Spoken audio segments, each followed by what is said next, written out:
Good morning, everybody. I want to welcome you to the webinar hosted by the Office of Energy Transformation for the Commonwealth of Massachusetts.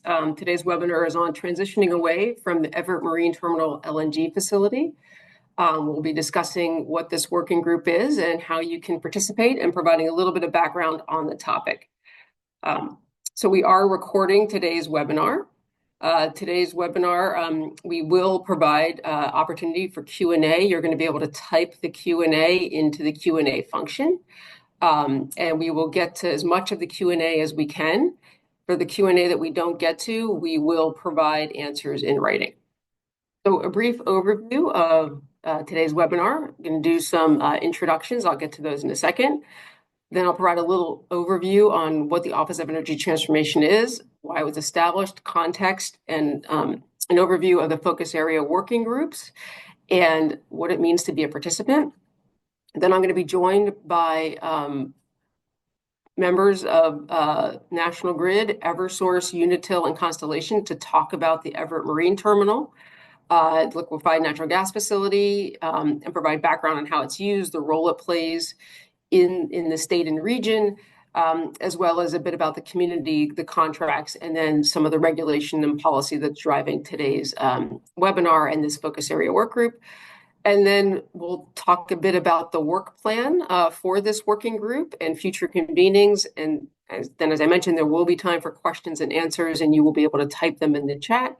And at that point, you'll also be provided information on how you can sign up to be part of the working group.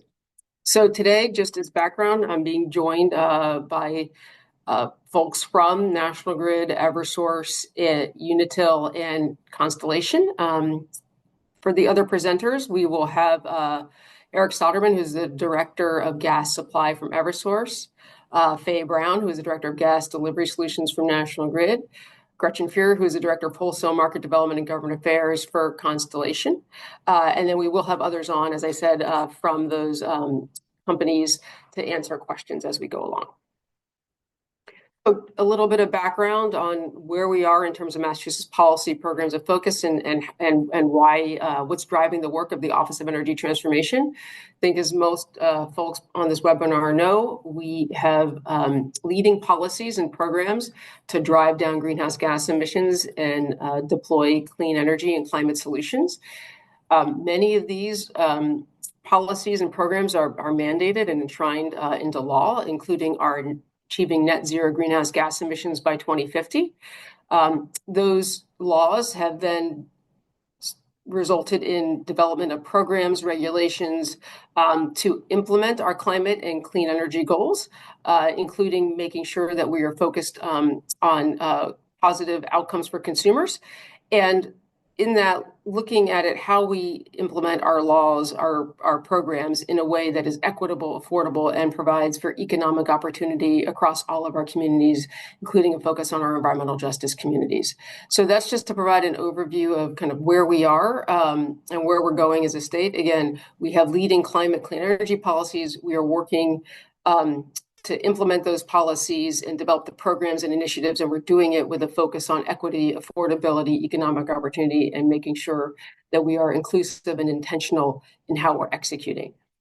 That leads me to Office of Energy Transformation. That is why this office was developed. It's about the intentional and inclusive execution of our climate and clean energy goals. The office was established in May of 2024, and it really is focused on the hands-on execution of three things: gas to electric transition, electric grid readiness, and ensuring a just, equitable transition for workers, businesses, and communities.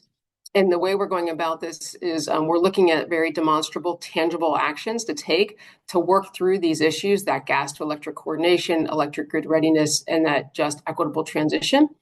And we're looking at doing it in a way that is inclusive. I mentioned the intentional and inclusive nature of the execution that we're undertaking here of the clean energy transition in Massachusetts. And that's why we established an Energy Transformation Advisory Board to really accelerate that cooperation, understanding, and engagement among stakeholders. That board kicked off its first meeting. It's on September 30th. Of 2024, and it has representatives from across the energy ecosystem, about 70 individuals, leaders from across the energy ecosystem, including environmental advocates, environmental justice groups, community groups, tribes, manufacturers, clean energy developers, utilities, state, local government, really trying to make sure we're bringing the breadth of perspective from across the energy ecosystem here in Massachusetts. A couple of things I want to focus on of kind of what's also helped catalyze and drive the work, and particularly this focus area work group on Everett. There, as I mentioned, we've got laws mandating how we need to move forward here in the Commonwealth in terms of achieving our climate and clean energy goals. A lot of those are being implemented at the agency level, including by our Department of Public Utilities. Our Department of Public Utilities regulates our gas and electric companies here in Massachusetts, our investor-owned gas and electric companies. And they recently issued some orders that really helped to catalyze the work of this office and the path that we're going to be taking, including an order around the future of heat or the future of gas in the Commonwealth. That order back in I think it was December 2023 really established the framework for the evolution of the natural gas distribution industry in the Commonwealth and the pathway for how we're going to move forward to decarbonize that system by adopting new technologies and minimizing kind of additional investment in that system. Secondly, there was an order that came out around the Everett Marine Terminal liquefied natural gas facility. Again, the topic of today's webinar.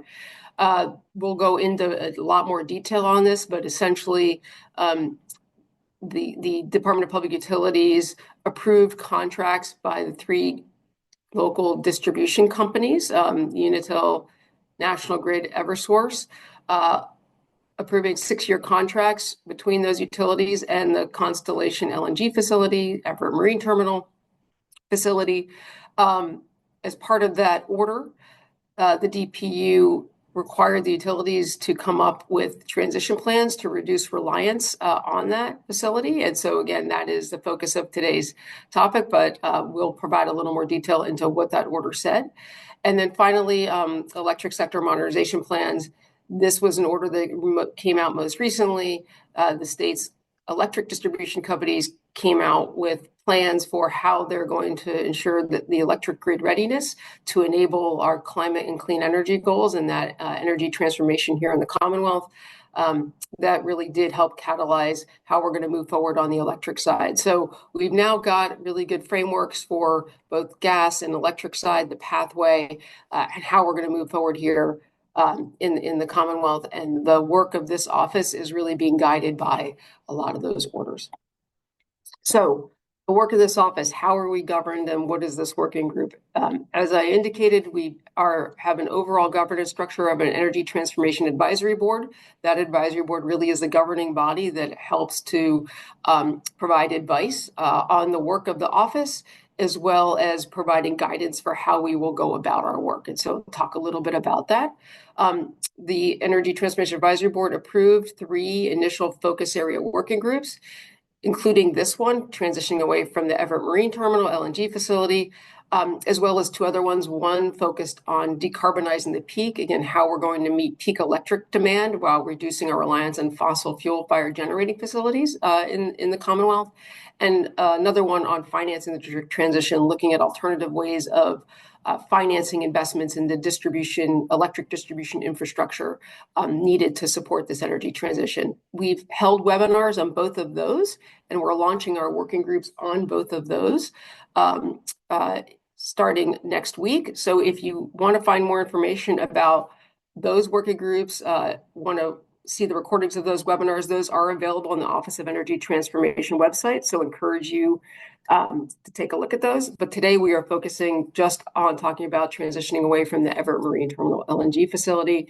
And that work that has been approved by the advisory board is, again, to develop a coordinated strategy to reduce and ultimately eliminate the local gas distribution company's reliance on EMT LNG facility, aligned with, as I showed earlier, the DPU Order 2080 and the state's climate and clean energy mandates. So a little bit about what it will mean to participate in this working group. Each of these focus areas have their own working groups. They have their own governance, responsibility, and expectations. You can find more information about that on the Office of Energy Transformation website. But a couple of things that what it will mean to participate in this working group. We will have meetings at least bi-monthly, but probably more often. We will be breaking down the work into individual work streams. People who want to participate in this working group can participate in as many or few of those individual work streams as they'd like. All the meetings will be Chatham House rules. So we will be able to provide for that free flow of conversation and exploration. And though all of the recommendations that provided to the advisory board, once the working group has aligned around recommendations for the advisory board, all of that will be made public when it's provided to the advisory board. And we are really working towards consensus of work products and recommendations provided to the advisory board. But where consensus isn't possible, we will be noting the positions of various participants. So what is the expectation of a participant? An expectation of a participant in one of these working groups is that you're going to be coming with that consensus mindset, have a level of understanding of the subject matter and a command of the subject matter, and really review all materials that are provided in advance of participating, and adhere to the ground rules and guidelines established by the advisory board for what it means to be an active participant in the working group. And all of that information is available on the Office of Energy Transformation website. So again, encourage you to take a look at that. So how are we going to move forward and move through these working groups? Again, this approach and process was also approved by the advisory board. So we're working through these issue areas in a very methodical way.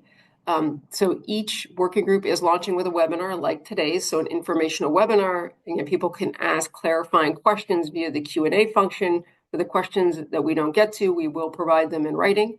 And then once we get through today's informational webinar and people have time to decide whether or not they'd like to participate as an active working group member, once they sign up, then we're going to start with regular convenings. And the convenings are going to work through in a very methodical way. We're going to, again, start with an understanding of the issue and the perspectives of working group members and assess sort of the current state of where we are. So for Everett Marine Terminal, really understanding what it is, how it's used, how it functions, and what its current state is. Then we're going to move forward the next phase, identifying and assessing alternatives and solutions. So again, as we move forward and think about the mission of this work group, which is to transition away, we're going to need to think through what those alternatives might be and what the implications of those are and the feasibility of implementing them and the timeline.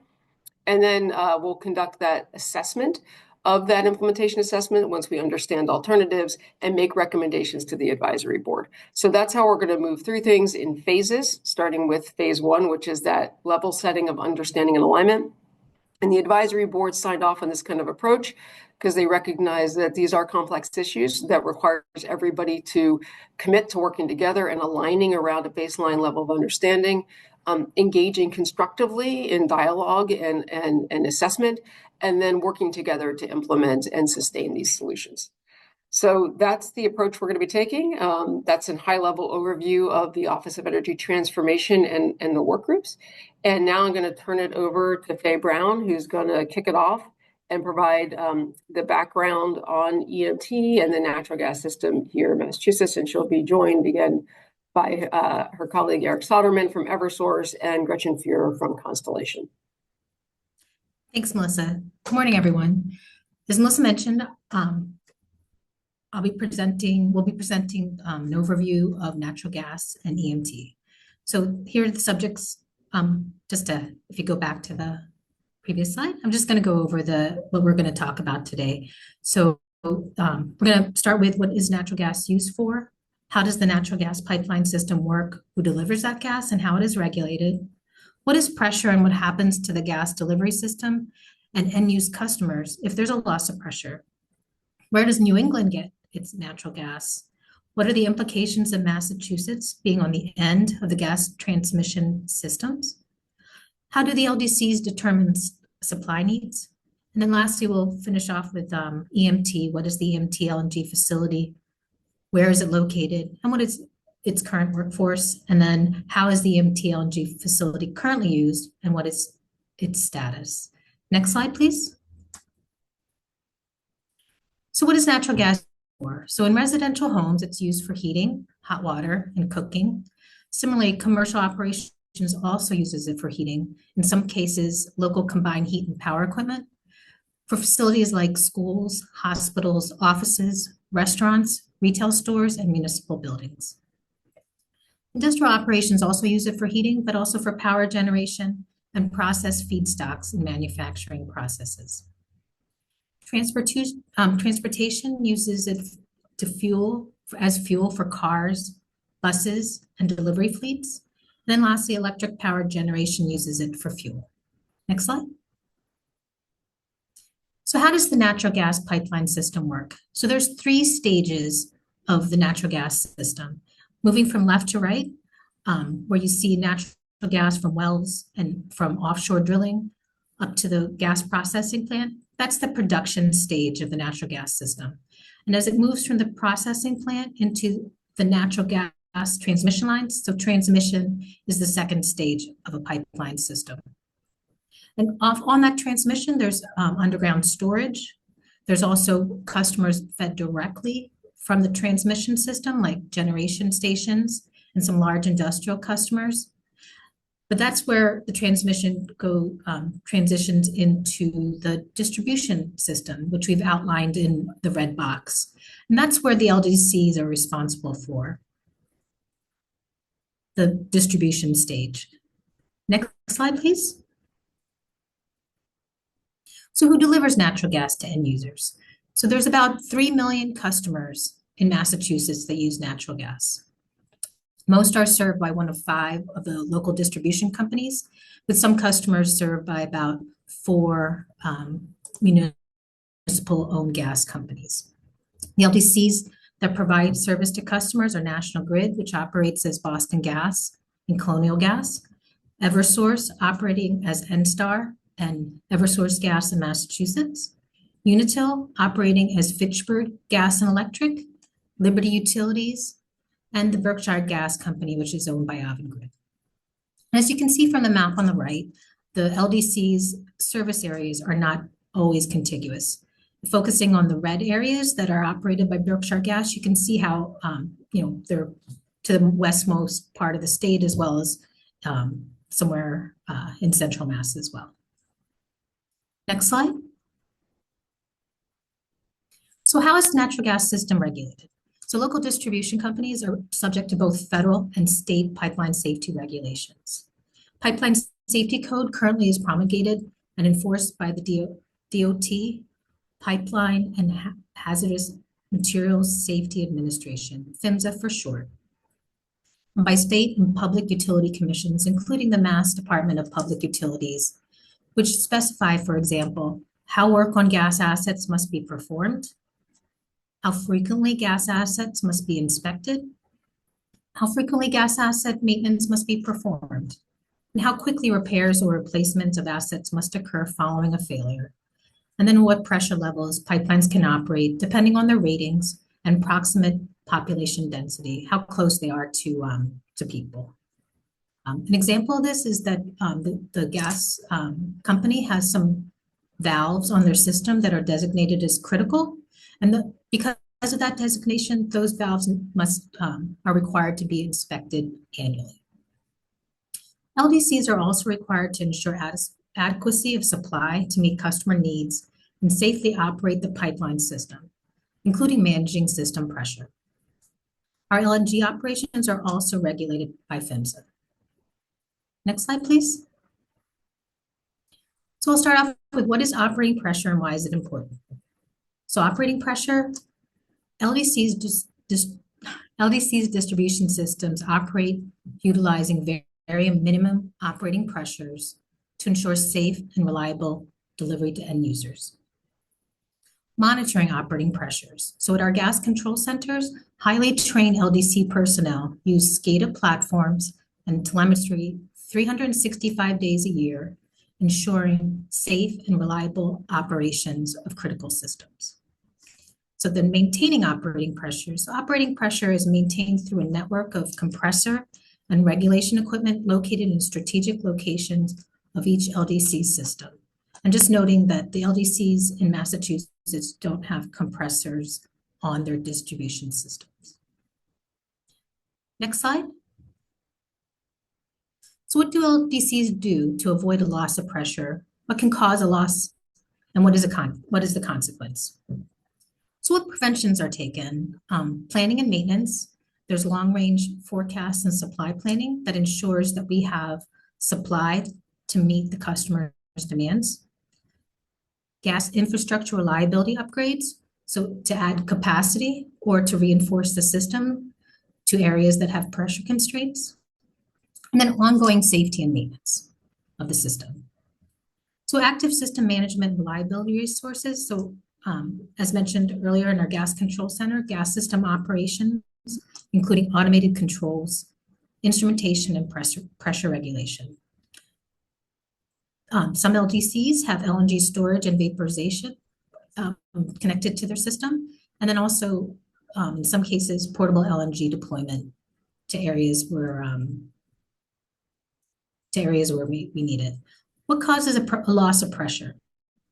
So a number of things cause a loss of pressure, but we'll focus on upstream supply.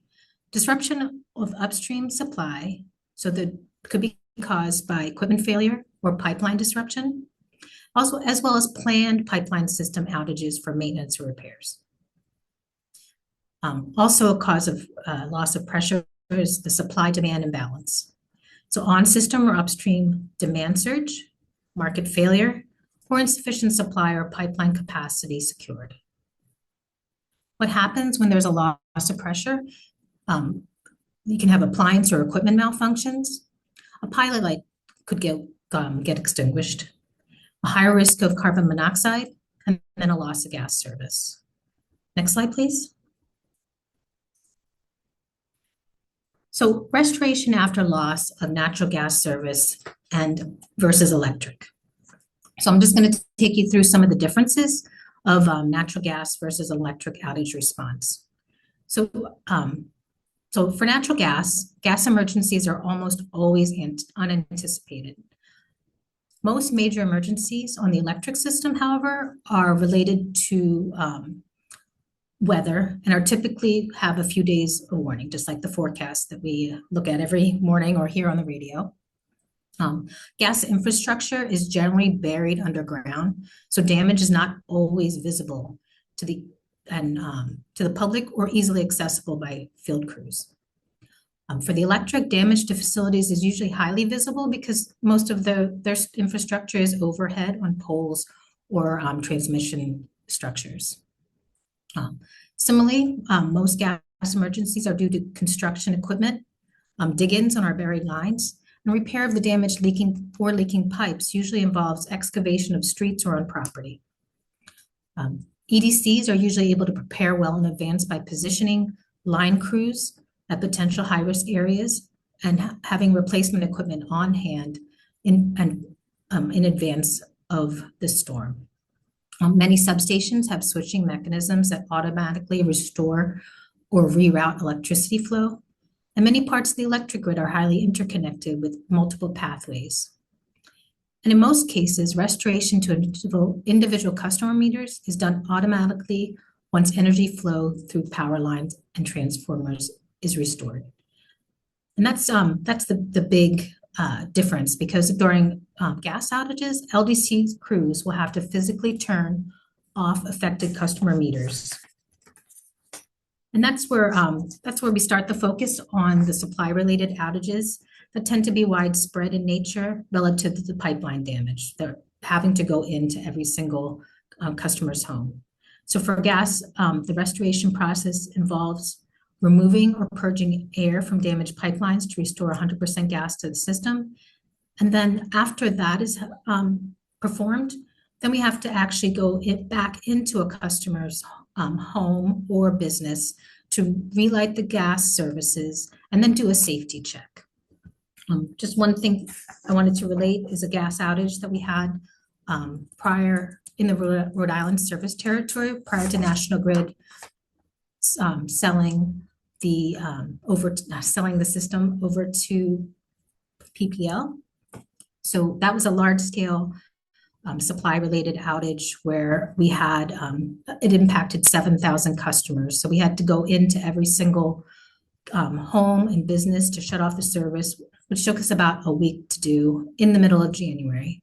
And once we were able to purge the system back into service, those 7,000 residents and homes residents and businesses had to be revisited to relight all their services. And again, this happened during the winter. So these are the kind of things that we're preparing for, because the outages are, although these supply outages are rare, we have to make sure that we prepare so that during the heating season our customers are not impacted. So thank you. I'll turn it over to Eric.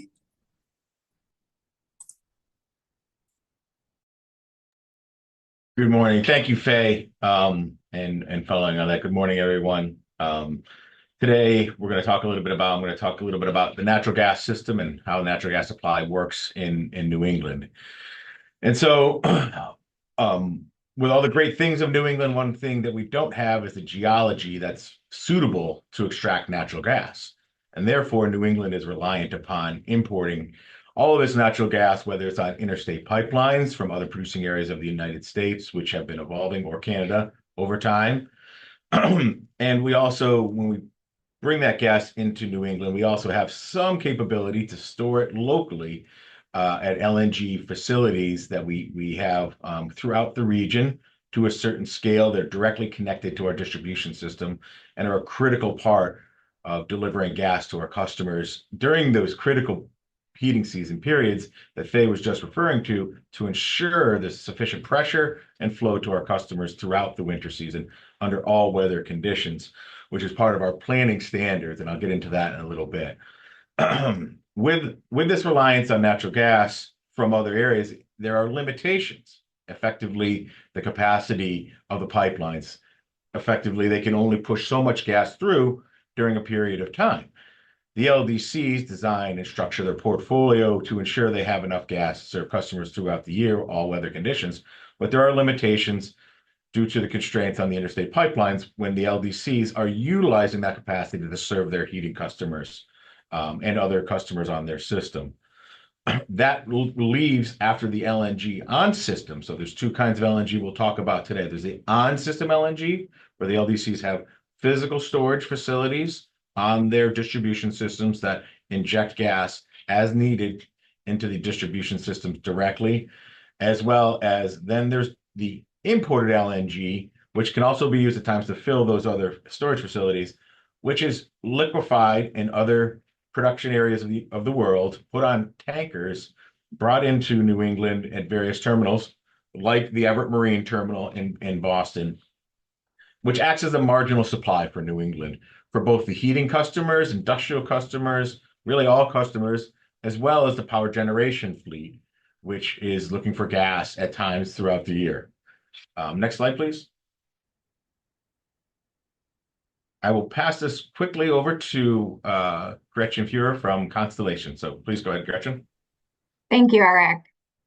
So the Everett Marine Terminal, as mentioned, is a liquid natural gas import facility. It's located along the Mystic River in Everett, Massachusetts. And since its construction in 1971, it has been one of the longest continuously operating facilities of its kind in the country. The facility directly employs 60 individuals, represented by the Utility Workers Union of America, Local 369. It's the only facility in New England that can import LNG, store it, re-vaporize it for local use, and which connects to both the Tennessee and Algonquin interstate pipelines, as well as the Boston gas distribution system. EMT also supplies LNG through trucking to nearly 47 LNG storage tanks across New England. It's had an outstanding record for supplying gas when needed, and on a peak winter day, it can provide up to 10% of the region's gas needs. Mystic Generating Station, located adjacent to the terminal, were EMT's largest customer, but eventually those generation units became uneconomic and were set to retire in May of 2022.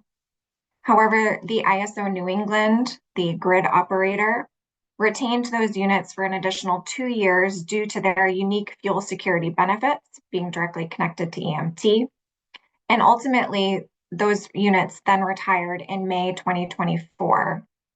However, without the Mystic Generation Station as EMT's anchor customer or largest customer, EMT was financially challenged and had no continuing contractual obligations for future operations. There was a number of stakeholder discussions where entities such as FERC, the Federal Energy Regulatory Commission, and NERC, the North American Electric Reliability Corporation, shared their concerns about the impact that the closure of EMT could have on energy reliability for both the gas and electric systems. I'll stop there and hand it back to Eric to continue on. Thanks, Gretchen. So as Gretchen just mentioned, the EMT facility owned and operated by Constellation LNG is a critical resource for the region. As you can see, it's located in the heart of Boston, the largest metropolis in New England, and it's directly connected to both National Grid's service territory in the area, as well as Algonquin and Tennessee pipelines, which can mitigate operational supply challenges that occur throughout the year. As gas utilization kind of fluctuates, and we'll talk about this a little bit more, based on the temperature for the most part, as well as power generation demand in the region, because the region still relies quite heavily on natural gas as one of its power generation fuels. It can also provide year-round support, which it does during maintenance periods. It can support pressure issues on the interstate pipelines when there are maintenance or interruptions that occasionally occur. With any large system, there are levels of redundancy, resiliency that are built into the systems. It's used not only in the wintertime, but also during the summer periods, April through October, which is also the period of time when it often will load LNG trucks, not only during the wintertime, but sometimes during the off-peak periods for filling up those on-system LNG storage facilities in the area. And one of the other key factors, and is particular for certain LDCs, because all LDCs have discrete, unique needs based on by the distribution setup as well as their customer base. And in some cases, some LDCs need real-time, very fast LNG trucking support. We'll talk about that a little bit later on in this discussion. So it provides a local source for that LNG on trucks to be delivered to what we call satellite LNG facilities, which are generally smaller scale and dotted throughout the region and certain locations that support the pressure that's just so important for delivering gas to customers during the coldest and most extreme weather conditions that we experience here in New England on occasion. Next slide, please. So back to, as Faye referred to earlier, what are some of the critical things we do to plan to avoid any issues on the system? Is we have a very rigorous planning standard that is reviewed regularly every 2 years by the Massachusetts Department of Utility and the Mass DPU. And the basis for that is effectively we're planning for the coldest weather possible. And in many cases, it doesn't happen all the time, but we just had a recent, while it's been relatively warm the last several years, we just had a recent extreme cold day. February 3rd, 2023 was an extremely cold day. Now, granted, it ended on a Saturday morning, which is generally lower demand. We did see some areas of service area approaching design weather standards, and the system operated well during that period. And there were utilization of all of our resources in the portfolio that we use to meet customers.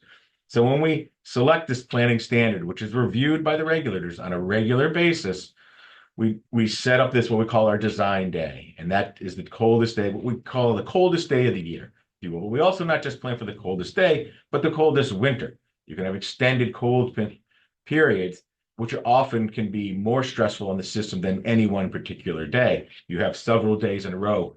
For example, if you go back to the winter of 2017, 2018, right, during the New Year period, we had a run of roughly 10 days of cold weather, which was one of the coldest 10 days in a row that we've seen in over 40 years. So when we set these planning standards, we then utilize the data we have on our system and we run multiple regression analysis. And I won't get into the guts of the statistical analysis we use, but we use models that analyze the usage as it compares to various variables, whether that's a weather variable, a day of the week variable, if there's a holiday season when businesses tend to be closed. We factor all this in, and those models give us the information we need to calculate this coldest day and coldest winter period. Once we've calculated that for any given period, we also have a forecast period where we work with using other models to try and forecast what's going to be ahead of us. And when we develop those models, we then have the demand we have to meet. And so here's the demand, and we must figure out the supply on the other side of the equation. When we develop that supply portfolio, many of these have been in place now for decades. The interstate pipelines were developed, in the 50s and 60s, and they've expanded over time, but not as much recently. And recently, we've been utilizing imported LNG, but the LDCs rely on a diverse portfolio of production area supply, which is delivered from interstate pipelines. I mean, we're buying gas from producers, pulling it and putting it into interstate pipelines and bringing it into the region, and then underground storage, which also comes imported via interstate pipelines, on our on-system peaking supplies as well. And last but not least, and I don't know why we missed it on the bullet here, but is the imported LNG, which is it was a part of all LDC's portfolios in Massachusetts. As Faye pointed out, the importance for having these resources available is to avoid service disruptions, because the restoration potential is very complex and can be quite long. So it's critical that we plan for these events and that we have the resources available to serve customers during those events. So we take this very seriously, and we put a lot of rigor and work with policymakers and regulators on a regular basis to inform them of our planning standards, our resource development, and ensure that we have those things in place for customers each year. Next slide, please. So this is to give you a little pictorial view. The scale is a little bit different for the three companies. You have National Grid on one side of the screen, and then Eversource, and then Unitil, who are the three parties who have contracts with the Everett Marine Terminal. As you can see, there's a stack of the resources I was just talking about. The different resources, you can see the pipeline is the blue supply, the on-system is the green supply, and then there is the EMT, and then what we call other supplies, which are other various, typically imported LNG resources that we use. It's critical to understand that, for example, as Faye alluded to, the issue down in Rhode Island is at the end of a system. And so even though it was, only 7,000 customers, that was what we consider a large outage, especially in the wintertime. And it's because the system was under so much pressure on a cold day back in 2021, I believe it was. I forget the exact time it was. But at the end of the day, it was the peak period was just dropping. As the pressure was dropping on that area, they didn't have sufficient inlet pressure on the pipeline to serve customers. And that's why the outage occurred. And that's what these resources are intended to do. They ensure that there's sufficient supply and pressure on the system at the coldest days of the year over a period of time. And we adjust these as we see fit, as we work with our regulators. We have to file every 2 years our plans, and they're reviewed extensively by the department and other stakeholders. So next slide, please. So just going back to getting a little bit digging into how we use the Everett Marine Terminal. This is, as we talk through our efforts to transition away from this resource, we just wanted to talk about how it's utilized. So we have to understand, what do we need to do to make it possible for us to let this facility retire. And as you can see, all the resources I said earlier have discrete, unique uses for the facility. For example, National Grid has a direct interconnect with the facility. So it supports pressure directly on its system, as well as supplying both liquid LNG trucks and supply just as part of its supply stack, as you saw before, the bar chart before. It's just one of the pieces of the puzzle, a marginal supply resource. NSTAR and EGMA use it mostly on a supply resource, but let's remember that the supply resource also maintains the pressure on the interstate pipelines. So it is, in effect, pressure support, but not a direct pressure support. And that gets a little technical into the weeds, but it is important in supplying our customers. Unitil utilizes it a little bit differently. They have on system LNG that they utilize for the trucking, and it has extensive system support needs, as you can see, the number of days. Obviously, the number of days fluctuate throughout the year. The needs are different. Every year is different. Every weather pattern is different. As we all know, in New England, weather can change very quickly. It can be very cold and very warm. And operating conditions on your system and the behavior patterns of customers can be very different at any one time. As well as I want to make note, not just this is mostly for the winter time, but also during the summer periods, these companies use this to help support when the pipelines have maintenance or outages as needed, as they are regulated by PHMSA and FERC on a regular basis to ensure they can have sufficient supply throughout the year. So next slide, please. And I think I'm handing this back to Melissa. Yes, thanks. Okay. Appreciate that. So thank you guys. Appreciate that overview. So what's the status of EMT? We've talked now a little bit about what it is, how it's used. We talked a little bit about the DPU order. So what is the status? So as we mentioned, National Grid, Eversource, Unitil, they filed for 6-year supply contracts. And they asked for expedited approval of those contracts. They filed in February. They needed approval by May in order to secure supplies for the coming winter. The contracts, contracts were filed with the DPU. There was a proceeding that had interveners.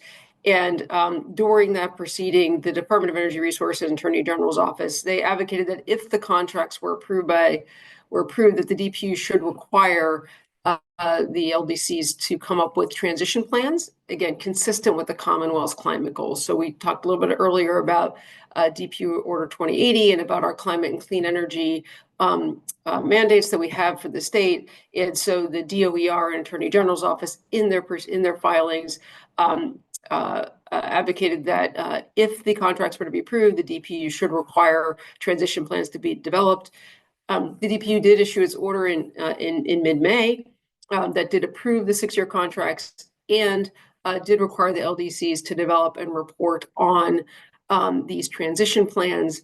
They required that they report on them, on their actions and the efforts that they're going to be undertaking in their climate compliance plan filing, the first one, which is due in April of 2025. These climate compliance plan filings, they were ordered to be filed by the LDCs as part of the 2080 docket. So there'll be a larger filing. And so a part of this filing now will include a section on EMT, the efforts to reduce reliance on EMT, including the description, again, of the cost, feasibilities, timelines of alternatives. So the first of these filings will be made in April 2025, and then they'll have to be updated after that. So that is the status, and that's where we are. So again, to kind of summarize what we talked about today and now to talk about going forward. So as we heard through the overview that we are constrained as a state on bringing natural gas in to meeting needs. Everett Marine Terminal, it's both used as a strategic supply resource and to maintain overall system integrity and pressure today. It is a facility that there are 60 individuals today working at the facility to safely operate and maintain that facility. And so as we look at what does it mean to transition, we need to really look at the workforce that's there today, the workers that are there today, those individuals, and understand both what we need to do to make sure that we're valuing and recognizing the incredible contribution they're making today, and then how we move forward. We talked a little bit about how we're maintaining access to the supply for the next 6 years. And that the DPU, while it approved the contracts, again, did indicate to the LDCs that they need to develop transition plans. And so because this is a asset and a resource that's collectively relied upon by the 3 LDCs, means that we do need to coordinate and shared solution. And so this is why the advisory board, Energy Transformation Advisory Board, did approve a focus area focused specifically on transitioning away from the Everett Marine Terminal LNG facility, what it's going to take to do that, and how we're going to move through that. Again, it's a shared resource, so it needs a shared solution. And when you think about it in the context of the other orders and where we're going as a state, it is really going to require us to talk a lot about that gas to electric coordination and electric grid readiness to ensure that we can reduce demand sufficiently in order to be transitioning away from the Everett Marine Terminal. So how are we going to do that? Talked a bit about the fact that we're going to be moving through this in phases. So 3 phases, with the first phase really looking at a deep dive. We started a bit of it today, but we are going to have a much deeper dive on the overview of Everett Marine Terminal, its current uses, and assess those current uses. Again, the supply side, system integrity, the customers that are served. Is it possible to geographically kind of bind the importance of Everett Marine Terminal and how it's used, and a bit about the demand and the cost implications for customers of the contracts. And then we'll start to do an inventory of the alternatives in phase 1.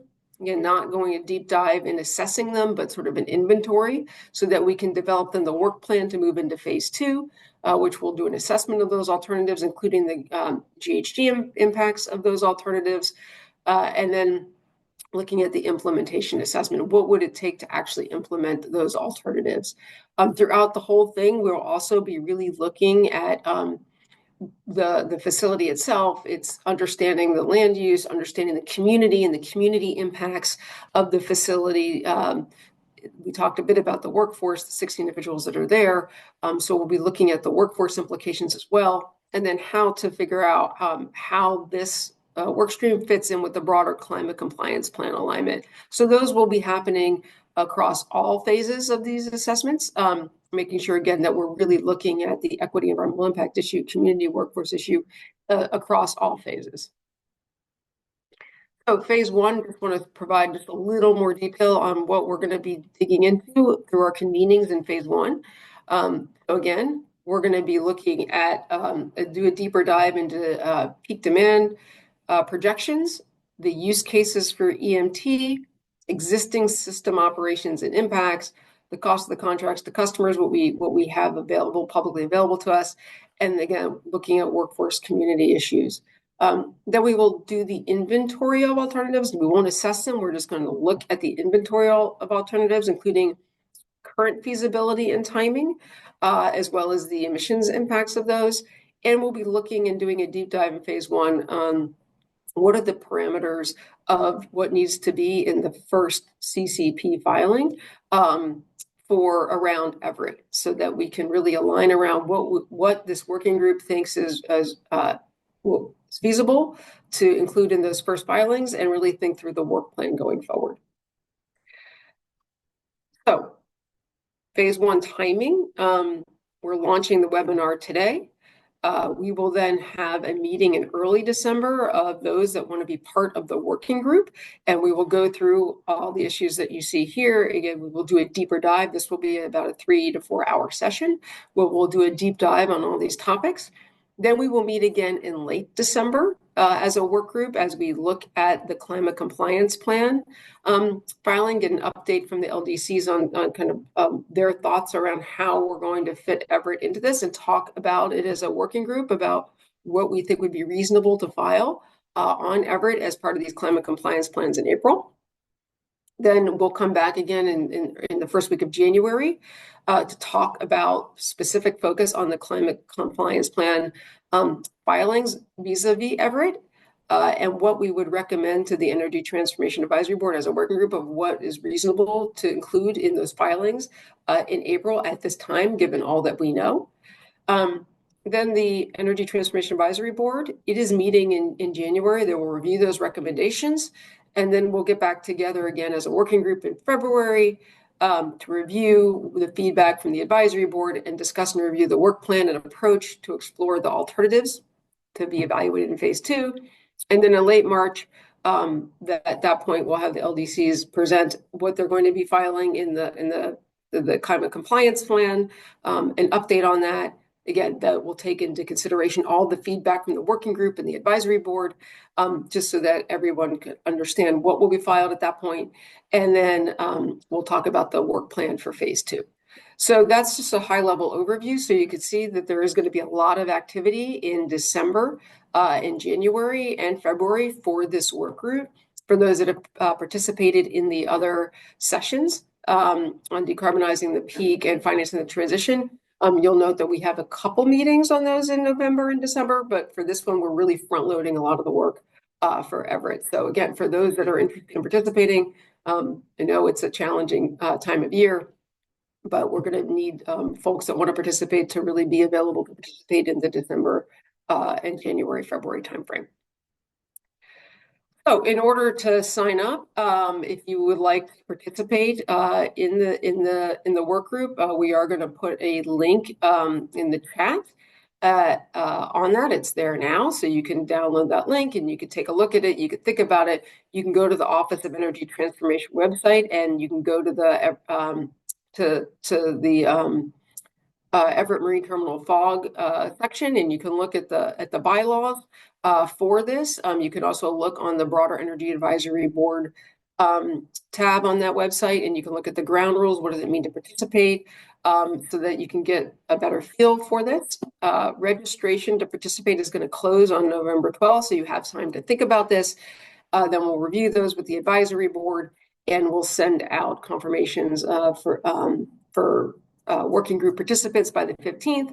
And at that point, we'll also send out the date for the first working group meeting in December. So that's an overview of where we are, of what this working group is all about, and how we're going to move forward. And now we will open it up to Q&A. I've got a few Q&A. So I'm going to ask my colleagues from National Grid and Eversource and Constellation to come on camera. Just that way, it's a little bit easier to target the questions.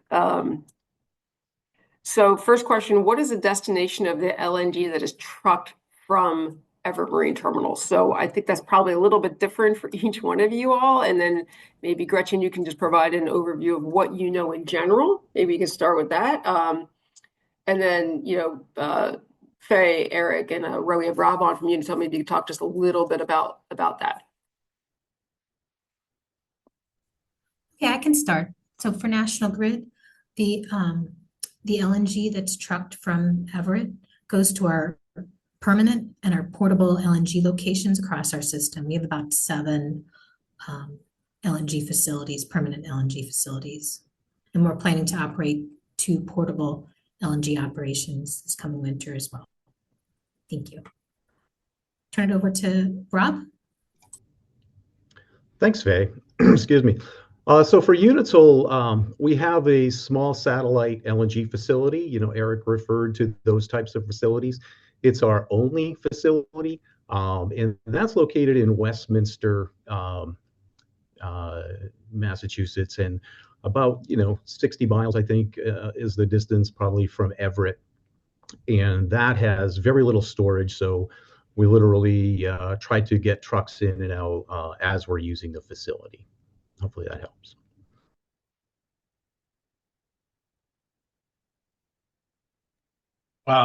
For Eversource, we utilize LNG trucking for some of our satellite facilities, as Faye and Rob heard. We have some varying scale of different size facilities throughout the region. There's one in Lawrence. There's another one in Marshfield. They're in different locations around the state that we utilize trucking for. And Gretchen, anything you want to provide kind of at a high level on kind of offtake from the facility, just in general? I don't think so. That about covers it. I don't know that we have a public database as was put in the chat. But I think the utilities kind of covered, where the trucks are going and how it's utilized in that capacity. Okay, great.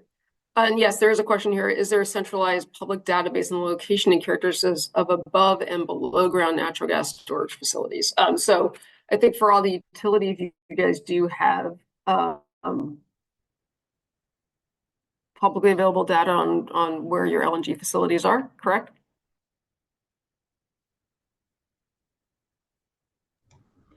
One of the LDCs want to answer that? Yeah, just to respond for units, again, we have the one facility in Westminster, and I don't believe there's any underground storage for natural gas in New England. So it's all, anytime you hear us talk about underground storage, we're importing that along, transmission lines, pipelines from other regions of the country. Yeah, we generally don't try to, not talk too much about the location of these facilities. They are critical infrastructure for our facilities as well. So while we'll give general ideas, we generally try not to share openly the address and location of these facilities due to some security concerns we have of these facilities. They are critical infrastructure. But it's, generally speaking, the facilities that database that I'm aware of. Eric, can you just comment on how many database. facilities you guys have? For Eversource, in Massachusetts, 2, 3, 4, 5. Just counting on my hand like I'm, 5-year-old. Hold on a second. 1, 2, 3, 4, 5, 6. I believe we have 7 facilities in total. Great. And National Grid, how many do you have in Massachusetts? So we have 7. Probably most are familiar if you're driving into Boston. Our commercial also have, so that's one of 7. We have, I'm going from north to south. We have Haverhill, Salem, Lynn, Tewksbury, and then jumping down to the Cape is our, we have 2, one in South Yarmouth and then one also in Wareham. I think I named all 7. And then the plans to operate portable at our Norwood location, as well as another one on the Cape in the Bourne area. Great, thank you. Question, is any of the gas passing through EMT going to electric generators now post-Mystic, or is it all LDC use? Gretchen, is that something you can answer? I don't think I can comment on specific contracts for electric generators, but yes, there would be gas available for generators should they call upon it in the spot market or contract going forward. Right, and historically have electric generators called on it just at a high level? Yes, the facility has been utilized by generators. And as you know, over the past 2 years for Mystic specifically, but there was also capacity available for the rest of the generation system. Great, thank you. And I think that is just one thing that as we move forward, just to level set expectations for this work group, where there are going to be contractual information that is not going to be able to be shared. So we're going to have to answer some of this at a high level because it is commercially sensitive information. Question, what alternatives are there for pressure support? Could these include a much smaller LNG facility? Could these include upgrades to existing interstate pipelines?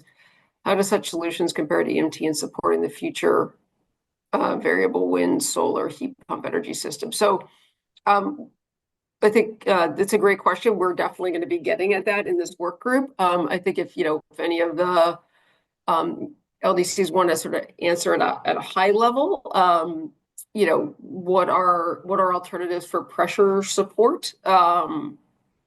If you have any kind of at a high level, I think Faye, you mentioned a bit about the portable LNG, but are there kind of other pressure support alternatives?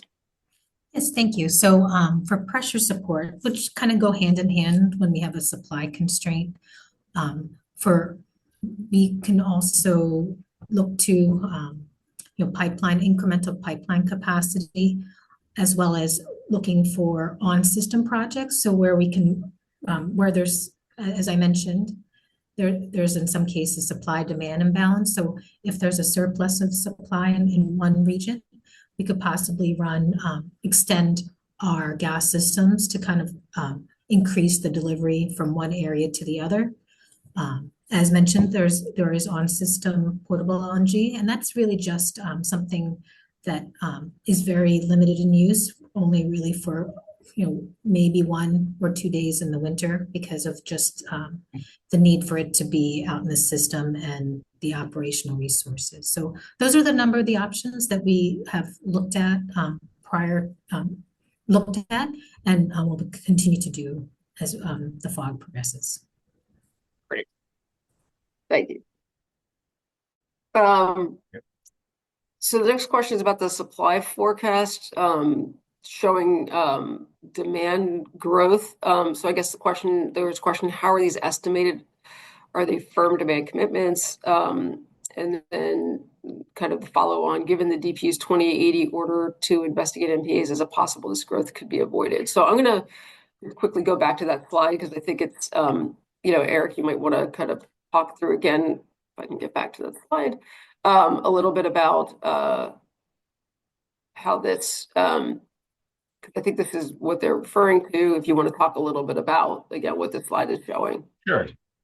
Yeah, I think it's a great question. Michael has a couple of great questions here. This is really the crux of this whole group. All these questions, Melissa, as you well know, at the end of the day. And I think the questions are that we used a bunch of statistical models so that are reviewed and approved by the department. And all of these, the 2080 order, including the NPA processes, are all something that's kind of going into how we're looking at this. And so the way we forecast is based on historical model and trends, as well as what we see with future indicators of the same levels at the end of the day. And yes, these orders have changed the landscape in New England to a certain extent.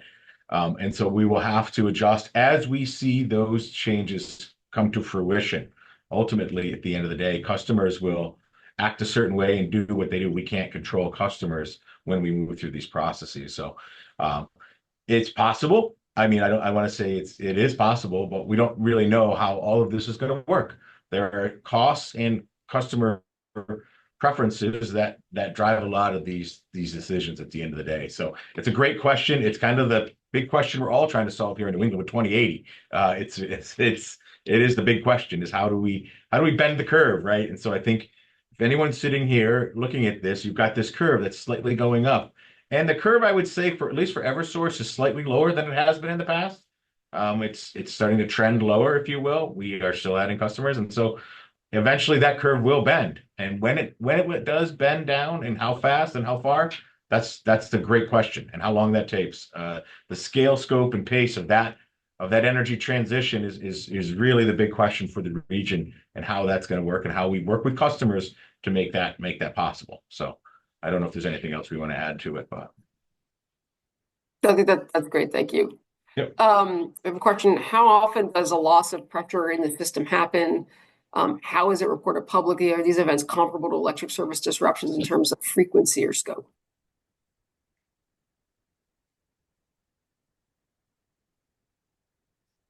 One of the LDCs want to just answer this at a high level. And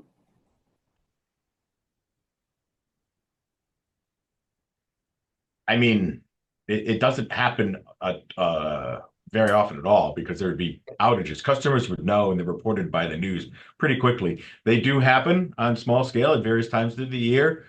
Third party, I think Faye was referred to earlier, third party construction work that often is out of our control. They have call before you dig and all these processes and whatnot. And so these, when they happen, we do everything we can to isolate the system. We have an extensive emergency response teams. We have gas outage teams as well as our electric teams. They're also both integrated with each other in our companies and throughout the service territories with the other companies. There is such a huge coordinated effort that goes on both the gas and electric side to monitor and assess these issues. So, frequency, maybe once or twice in the last year or so. It's hard to, Melissa, I can't really answer that question directly here, but I think maybe Faye or Rob could add to it. At the end of the day, we're a publicly regulated company, so eventually we report everything to our state regulatory bodies. There is a oversight that we have to report any outage or anything that happens like this. And so, yes, it's all reported to our regulators, everything we do, basically, Melissa, as you well know. So, right, and just to add to that, as Eric had said, that the outages, they happen every day. The dig-ins, the third party. There's a lot of construction happening out there, not only in Massachusetts but across the country. So, the DigSafe system is out there for notification. So the system, the pipes underground can be located, but accidents do happen. When there are kind of relatively larger scale, there is some reporting. I think it's based on hours, but I don't know the specifics. But the loss of pressure is some, because we as well, even though we do monitor pressures at our gas control centers, we can't have pressure monitoring at every single spot of the system. So we rely on our customers to call us, or contractors to call us when either a loss of pressure or damage happens. Yeah, and I would only add that there was a nice slide in here earlier that kind of showed how often EMT is called upon for pressure support. So while those may not result in an outage, the facility accommodates these calls on an ongoing basis from all its customers when pressure is needed on the system. And that's kind of the unique thing about EMT is not only is it located in Boston, but it has the connections to both interstate pipelines and the LDC so that it can support the systems as needed. Great, thank you. And just on that, I think just the other question was, are they comparable in scope? And I think if you sort of think about during storm season, and sort of the scope of potential outages on the electric side, they tend to be larger in scope. Again, it's just the way that the different systems operate. I think what you've heard here is that there are smaller potential outages due to, again, dig-ins, et cetera. But in terms of operational, they're a bit different in terms of how the systems operate, how they're run, and what impacts those systems. So we will get into that in the working group. But it's a great question. Who will be facilitating all the meetings? We actually do have a RFP out now for facilitation services, for professional facilitation services. So stay tuned on that one. So we will have professional facilitation services. We may not have them on board in time for the December meetings, but we will be having them going forward. So stay tuned for that. It was stated that EMP provides 10% of peak during heating season. Will that change without Mystic operating? Christian, I think that slide on EMP, that was not electric heating, right? That was sort of the gas supply, gas heat. Exactly. That's the capacity that I can offer, as historically offered for heating customers.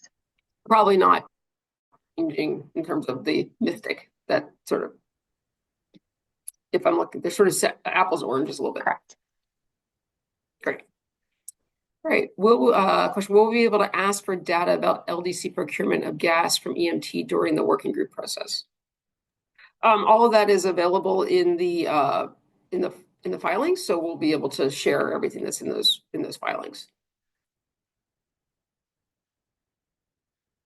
Could the LDC show a map with satellite facilities with some information about their capacities? I think we heard from Eric. We could probably do something at a high level. We could work on that of sort of locational dots and capacity, but not actual addresses. Another question on facilitation. Again, we've got an RFP out available. So if there are anybody who are professional facilitators on this call that want to facilitate, please do submit a proposal. That would be great.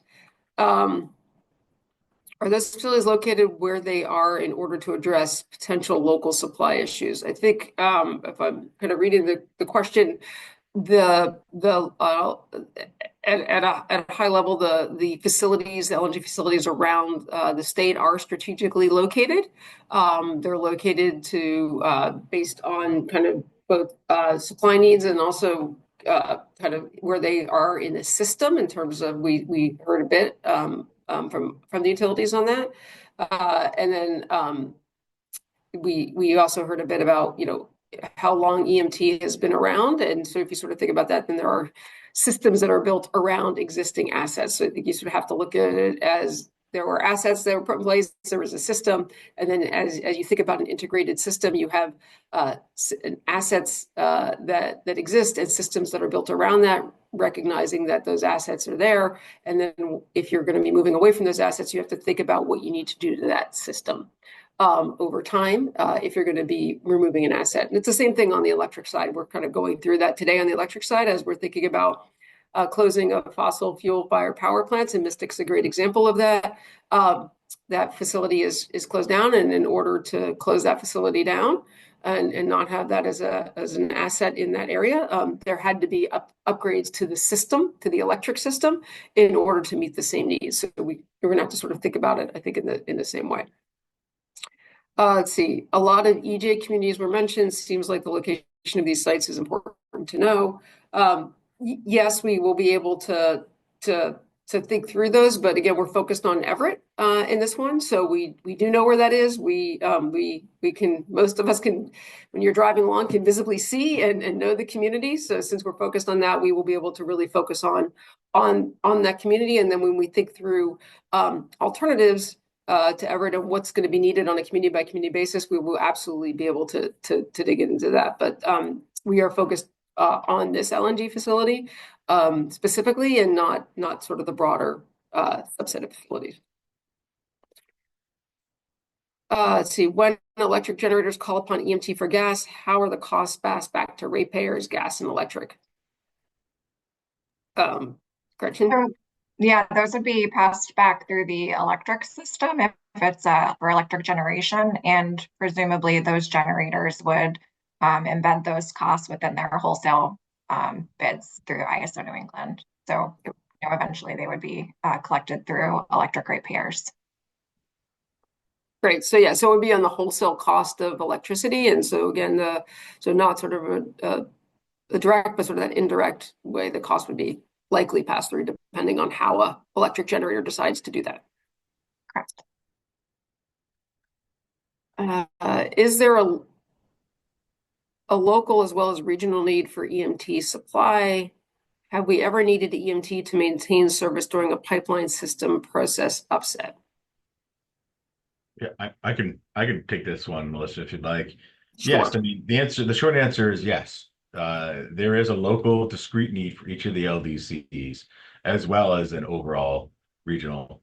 It supports the overall region. I think we talked about it. Since it can inject into Algonquin and Tennessee pipelines directly, it can reach many different customers. Gretchen could speak to this, but they have the ability to do a lot of different things to support the regional energy system.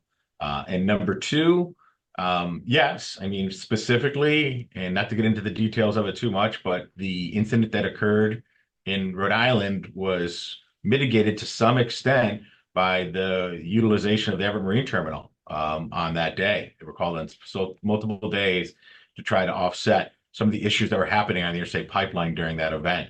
As we mentioned before, there are issues that occur throughout the year, and on occasion, if we look back to some of the winter storms that have occurred in other parts of this country, Winter Storm Uri and they've upset upstream supply resources where the Everett Marine Terminal and other resources have been utilized to support that. So yes, it has been used to at times to do that. I think Gretchen referred to this earlier, and I think we're all recognize it's critical importance into the region as well. So I don't know if Gretchen wanted to add to that or not, but. Just one other unique characteristic when there's been routine maintenance on the pipelines, EMT having a direct connection to Boston Gas Distribution System has also kept cities like Cambridge with gas supply when the interstate pipeline is out for service. So that's another sort of component that is not due to pressure or it's just routine maintenance. So we step in at those times as well. Yeah, excuse me, Unitil had a historical example of this as well. It took place during the summertime, but I want to say maybe 15 years ago now. But Unitil's system is only fed by the Tennessee Gas Pipeline, and it's a single feed. So it's what they refer to as the Fitchburg lateral. So the pipeline was expanding the lateral, and they took it out of service. And the outage is also a summer period outage. It was supposed to last, I want to say 60 days. It lasted 100 days. It was very rainy. And we served our entire system, summer period loads from Everett Marine Terminal, trucked liquid onto our system. So that was one example where, the pipeline was unavailable. Thank goodness it was a planned event, but it was certainly a lengthy event. But we did leverage the availability of the Everett Marine Terminal for that. Great, thank you. Question about the group's mission. What is the practical impact of eliminating LDC reliance with the facility be shut down? Again, we're looking at it of what the mission of this group, what we as the state have the kind of ability to kind of take a look at and move through and in response to the DPU order.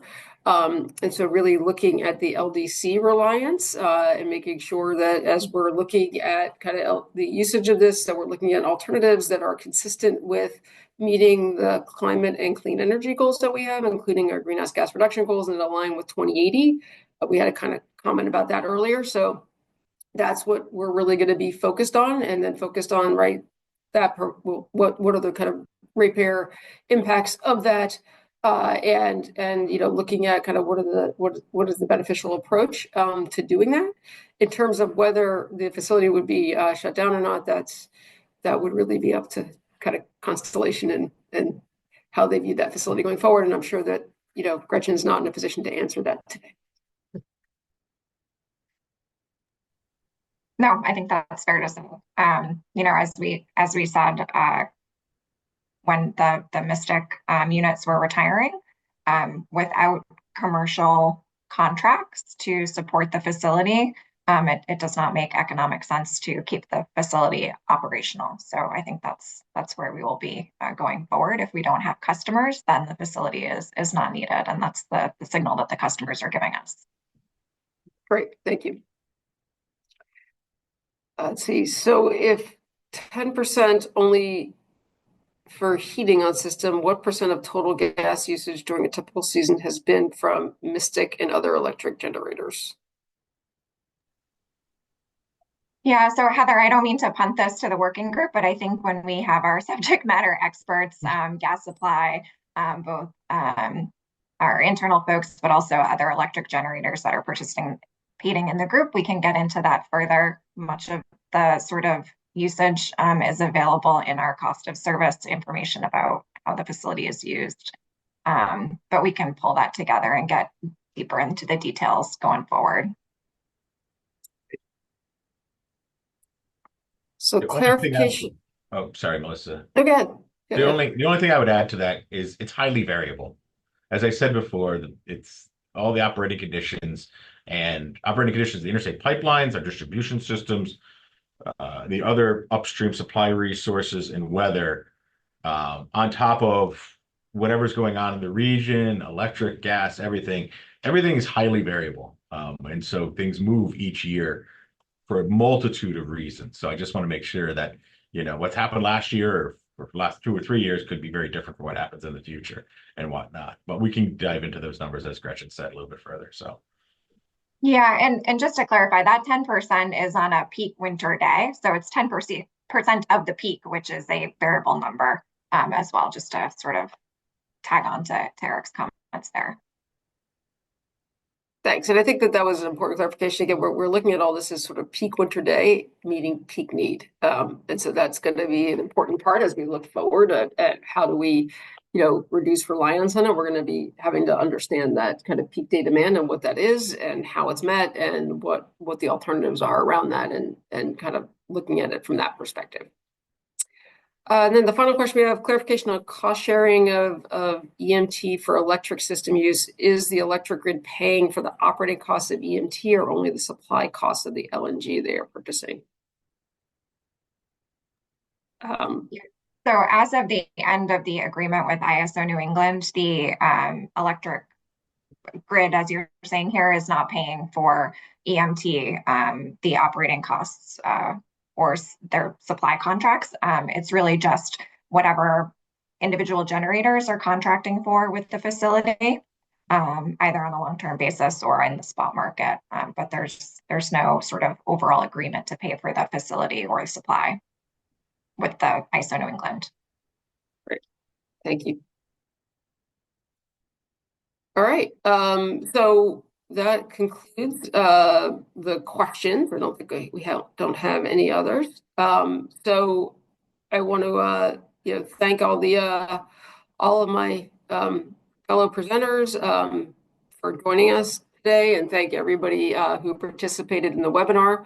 As we indicated, we've got in the chat, you can get a link to sign up to be part of the working group and get more information about it on the Office of Energy Transformation website. We will be providing this deck will be up on the website within the next 48 hours, as well as the recording of this so that you could share it with others in your organizations if you'd like. If you have additional questions, you can email me at the Office of Energy Transformation. If you go on the website, there is a link to email and ask any additional questions. And so again, I want to thank everybody for participating. I want to thank the folks from National Grid, Unitil, Constellation for being on, and Eversource, and for joining today. And thank you for the great information. Thanks everybody for your participation. And with that, we will conclude this webinar. So thank you all very much.